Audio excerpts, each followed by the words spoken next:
নমস্কাৰ সকলোলৈকে বহাগ বিহুৰ আন্তৰিক শুভেচ্ছা যাচিলোঁ। নতুন বছৰে কঢ়িয়াই আনক সুখ শান্তি লগতে ন আশাৰ বাতৰি। আৰু আপোনালোকে পিছে গৰু গা ধুৱালেনে? কমেণ্ট কৰি জনাব দেই। ময়ো ধুৱালোঁ। গৰু গা ধুৱাই লৈ গা পা ধুই আজৰি হৈ এতিয়া পঁইতা ভাত খাবৰ কাৰণে আমলৰি টোপ ভাজি আছোঁ। আৰু অসমীয়াৰ বাপতি সাহোন বিহুটো যিমান বেছি প্ৰিয়, পঁইতা ভাত আৰু আমলৰি টোপ কেইটাও পিছে কোনোগুণে কম নহয় দেই।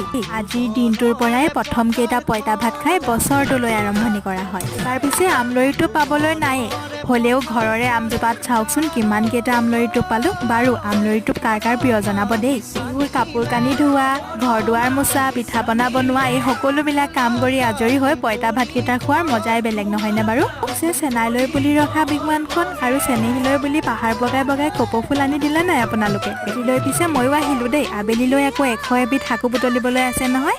বিহুৰ মাজতে অকণমান সময় উলিয়াই আপোনালোকৰ ওচৰলৈ আহিলোঁ। বিহুৰ আন্তৰিক শুভেচ্ছা থাকিল।